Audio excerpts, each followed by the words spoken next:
어두운 가운데서 은밀한 것을 드러내시며 죽음의 그늘을 광명한 대로 나오게 하시며 빛없이 캄캄한 데를 더듬게 하시며 취한 사람같이 우리로 비틀거리게 하시느니라. 이게 인생이에요.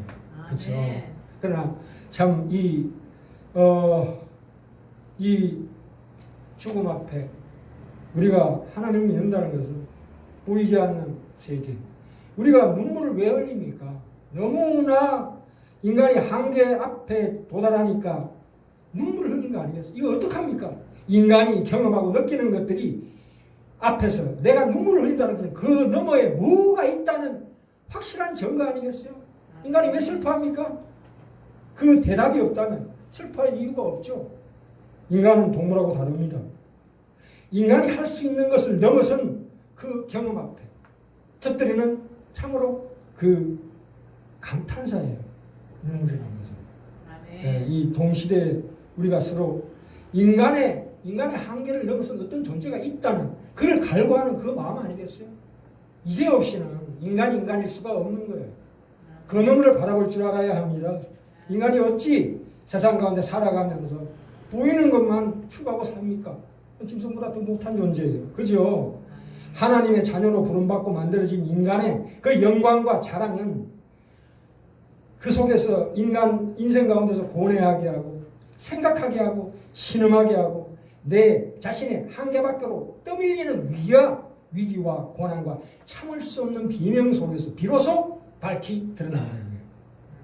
참으로 그 속에서 하나님을 아는 우리의 지식이 넓어지고 높아지고 깊어진다는 얘기예요. 결코 우리의 인생은 아무것도 아닌 것이 아닙니다. 고통하는 그 순간순간마다 그것이 우리를 기르시는 하나님의 손길입니다. 감사하게 받으셔야 합니다. 우리는 영적 존재입니다.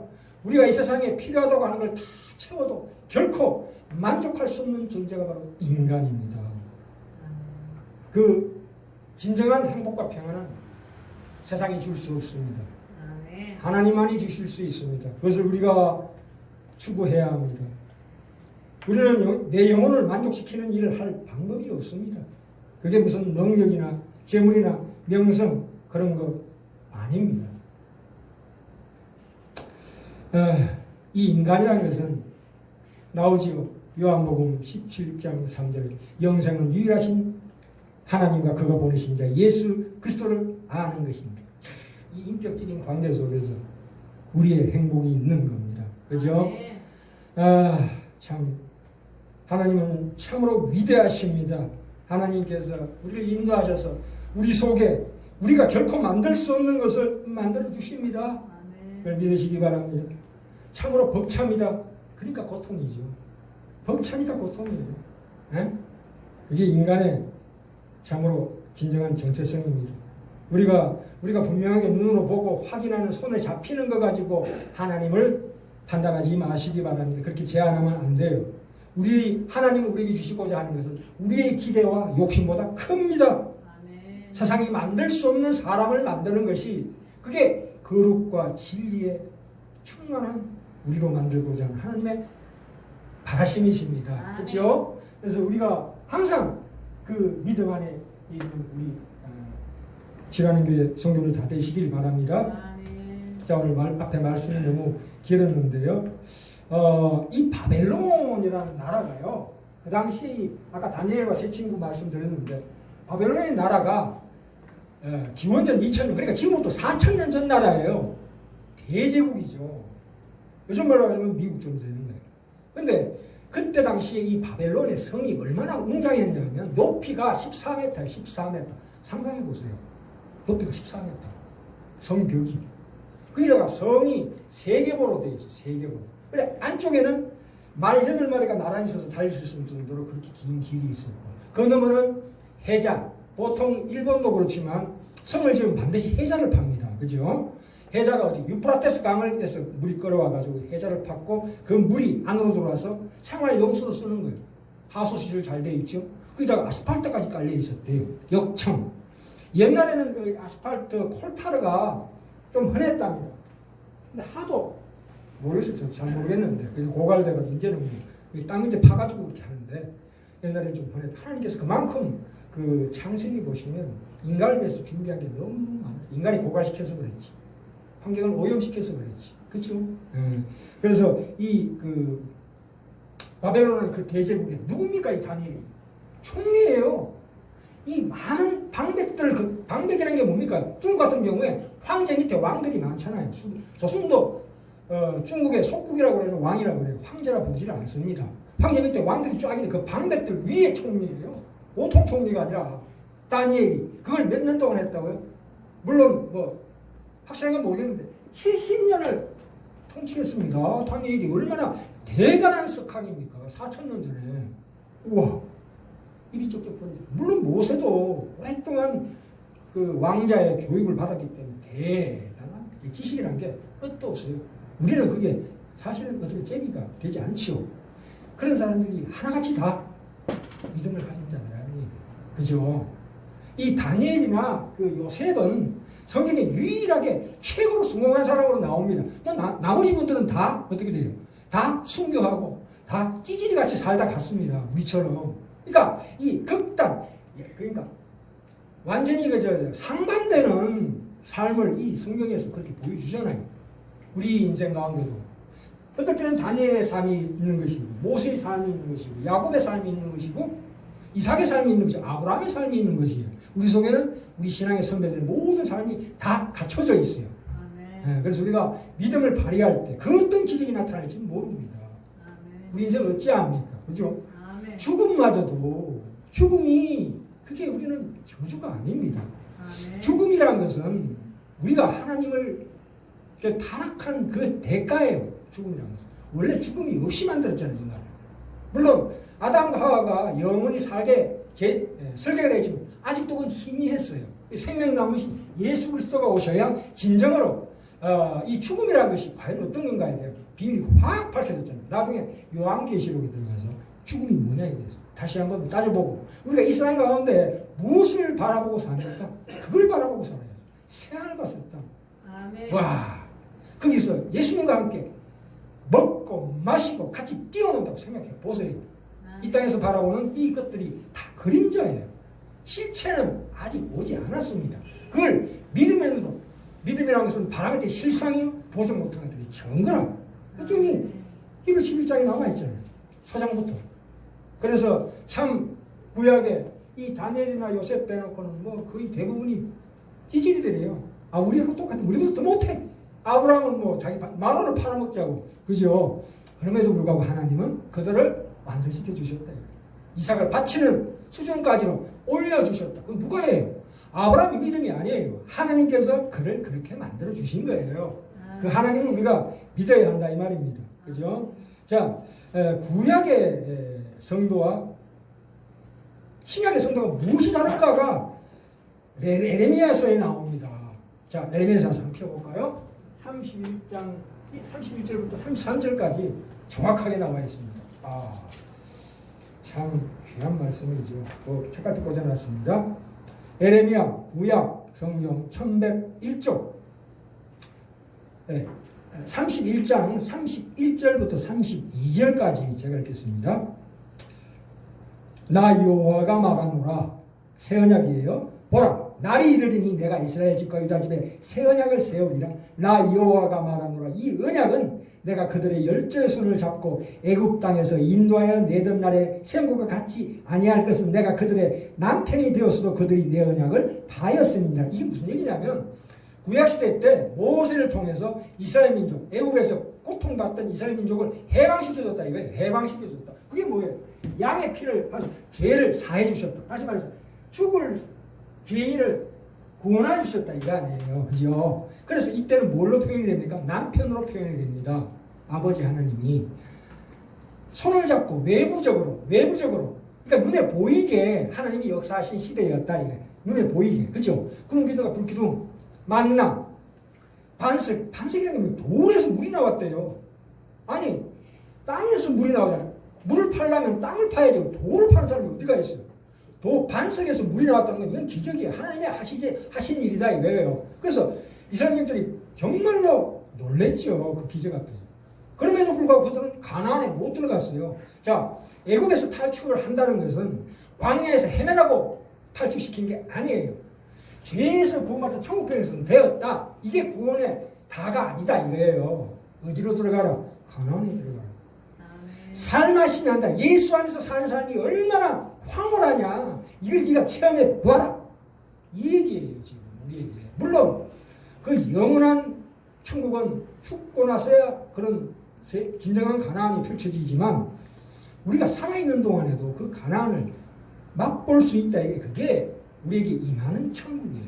아멘. 그게 바로 심령이 가난한 복이 있다 이거예요. 아멘. 아까 우리 사모님 말씀하셨지만 천국의 모습이 뭘로 온다고요?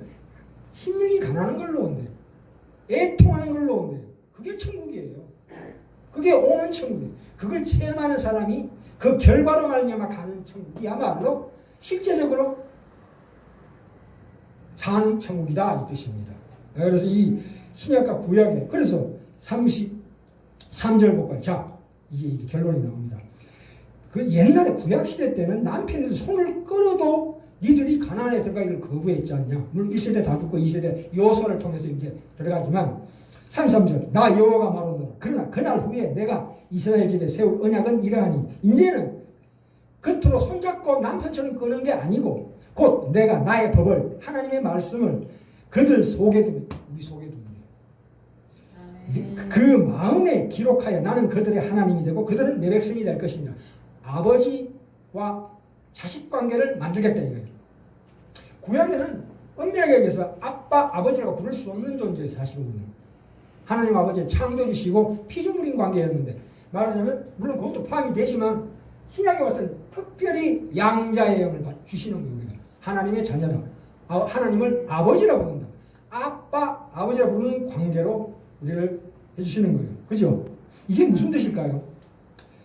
자, 다시 한번. 자, 이 굉장히 중요한 내용입니다. 이 구약이라는 것은 하나님 직접 나타나셔가지고 손을 끈다 이거예요. 자, 이리 와라, 이리 와라. 계속. 그죠? 그러나 신약은 그게 아니에요. 그게 아니고 우리 마음 속에 하나님이 들어오신다 이거예요. 이해되십니까? 구약에는 바깥에서 하나님께서 직접 이렇게 끌어주셨는데 신약에는 들어오면 하나님 바깥에서 직접 남편들을 끌어주는 게 아니고 기적으로 보여줘서 우리를 인도하시는 게 아니고 보여주는 게 아니고 우리 마음속에 직접 오셔서 우리 마음 속에서 영혼을 재창조하셔서 하나님과 우리 관계가 부모 자식 간의 관계를 만들어주신다 이거예요. 내 영혼이 완전히 거듭난다 이거예요. 구원이라는 것은 옛날에 짐승보다 못했던 인간을 다시 하나님의 자녀로 올려주는 거예요. 신분의 변화가 엄청난 거예요. 이게 경천동지할 사건이에요. 지금 눈에 보이지는 않지만 흑암의 세력들이 보고 놀라는 거야. 우와 이거 어떻게 막아? 하나님께서 하나님의 자녀를 만든 일 사탄이 어찌 그걸 방해합니까? 그러나 하나님의 자녀가 자라나는 과정에서는 사탄이 계속 유혹하고 핍박하고 그럼 우리가 알아야 된다.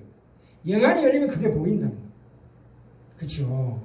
그래서 내가 왜 이렇게 신앙생활에 실패하는 거야? 실패라는 것은 잘 먹고 잘 사는 게 아니에요. 그것은 부수적으로 하나님 반드시 주요. 너희는 무엇을 먹을까 마실까 염려하지 말라. 이 덩신들아. 내가 내일 먹을까 안 주냐? 입을까 안 주냐? 준다. 저 덜풀도 봐라. 내가 기르거늘. 어찌 너희들이 먹고 사는 거에 그렇게 환장하냐? 내가 너희를 먹고 줄 테니까 나를 따라와라. 그것은 당연히 주는 거다. 세상에 네가 추구하는 세상의 것들은 내가 당연히 너에게 준다. 물론 그걸 풍성하게 주시지는 않죠. 왜요? 그 사람 그릇에 맞게 주시는 거예요. 아멘. 내가 그릇이 안 되는데 수십억을 내게 줘봐요. 그거 쓰느라고 허랑방탕하잖아요. 그런 사람들이 그렇게 안 줘요. 잘 쓸 수 있는 사람들이 주시지. 그렇죠? 그릇이 다 틀린 건데 어떻게 내가 원하는 거 다 주셔. 저는 하나님이 제게 조금 겨우겨우 먹고 살게 주시는 게 너무 감사해요. 왜요? 그래야 내가 하나님 항상 붙들지. 아이고 하나님 나 이거 하나님 없으면 나 못 삽니다. 이렇게 되지. 만약에 내가 왕창 줘봐요. 건강 주고 해봐. 맨날 노래방 가서 노래나 부르고 그럴 거 아니에요. 바로 뻔하지 뭐. 에? 다른 사람들 자랑이나 하고 다니고. 아 우리 집 아파트가 뭐 50평이니 60평이 있다고 소리나. 다시 할 데가 없는 얘기 아니에요? 무덤 앞에 가보세요. 아까 나오나 시가 아버지 무덤 앞에 있으니까 아무것도 허무하더라 이거예요.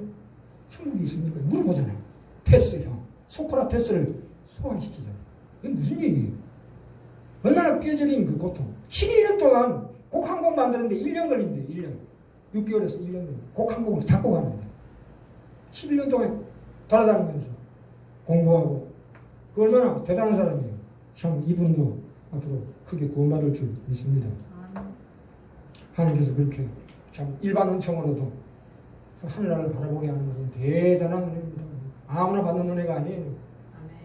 정말 이 세상 살아갈 때 정말 뚜렷한 하나님의 주관을 가지고 담대한 신앙을 가지고 살아야 할 줄 믿습니다. 참 그래서 요한복음 17장에 보시면 아버지께서 내 안에 저희도 내 안에 우리가 다 하나가 된다. 하나가 된다고. 숫자적으로 얘기하는 것이 아니라 아버지의 마음이 내 마음이고. 그래서 이 신약에 들어오면 내가 순종한다는 것이, 자 보세요. 이 마지막으로요. 결론입니다. 우리가 하나님 앞에 순종하고 복종한다는 것은 이것은 어떻게 됩니까? 아까 말씀드렸죠. 내가 세상 살아갈 때 고통이 와야 순종하고 복종하고 된다고요. 길이 없잖아. 하나님 떠나서 멀리 살다가 막 실패해야 하나님이 돌아오지. 막다른 길이라고 지금. 저도 그렇잖아요. 막다른 길에 와서 드디어 하나님을 찾게 되는 거, 순종하고 복종하게 되는 거. 이게 결국 어디로 갑니까?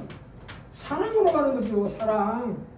우리 속에 사랑을 만들기 위해서 이 순종과 복종을 요구하셔요.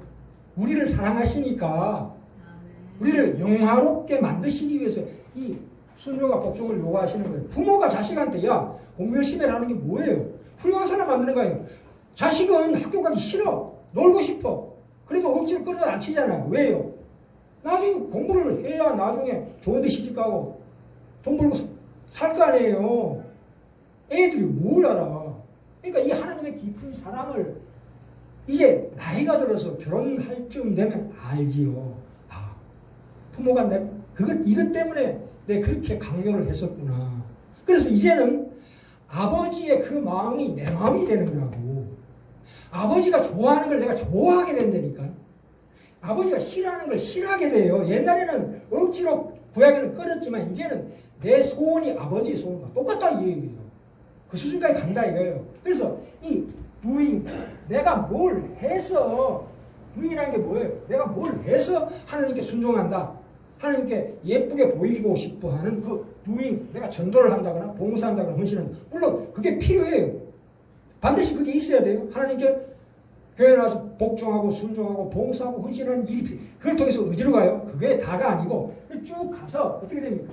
아까 다니엘과 세 친구 봤죠? 그 순종의 삶이에요. 그게 신앙이라는 것은 끊임없이 하나님을 바라보는 신앙이죠. 당장 뭐가 안 하더라도. 그러나 끝에 가서 내가 어떤 결단을 내릴 때, 고통이 왔을 때 비로소 하나님께서 우리에게 은혜를 주셔서 그걸 이기게 하신다 이거예요. 그 과정이 있는 거예요. 처음부터 뭐 확 없어요. 무슨 처음부터 기도한다고 확 내립니까? 아니에요. 그 과정이 있다는 거예요. 과정. 그게 성화예요. 성화. 결국 내가 영화로 갈 겁니다. 근데 이 doing이 아니고 이제 being이에요. being. 영어 했죠. 영어 중학교 때. do는 뭐예요? 하다. being은 뭐예요? 되다예요. 존재예요. 내 존재가 변한다 이거예요. 내 존재가. 자, 그럼 다시 한번 말씀드려요. 마지막으로. 하나님이 좋아하는 걸 내가 좋아하게 되는 사람이 되었다 이거예요. 하나님이 싫어하는 걸 내가 싫어하게 되었다. 물론 당장 그렇게 되지는 않지만 내가 예배 빼먹고 뭐 딴짓 하면 간지럽죠. 뒤통수가. 그게 살아난 증거예요. 물론 99번 실패해도 한 번은 성공하십시오. 그 인생. 예, 우리가 참 복받은 인생입니다. 우리가 이렇게 헤매고 다녀도 아무 의미 없는 그날이 그날 같은 그 하루하루라도 하나님께서 한 번도 우리를 향해서 눈을 돌린 적이 없는 불꽃 같은 눈으로 우리를 지켜보시고 우리를 인도하시는 그 손길이라는 걸 깨달으시고 결코 절망하거나 낭망하지 말고 항상 말씀으로 은혜 받으시길 바랍니다. 기도합시다. 하나님 아버지 오늘 감사합니다. 우리를 사랑하신다는 그 말씀의 크기와 높이와 넓이를 다시 생각하고 주 앞에 오직 감사할 뿐입니다. 우리도 마음을 다하고 뜻을 다하고 성품을 다하고 목숨을 다하는 사랑으로 우리 하나님 앞에 반응하게 하시고 책임지게 하셔서 우리의 존재와 인생을 하나님의 자녀답게 살게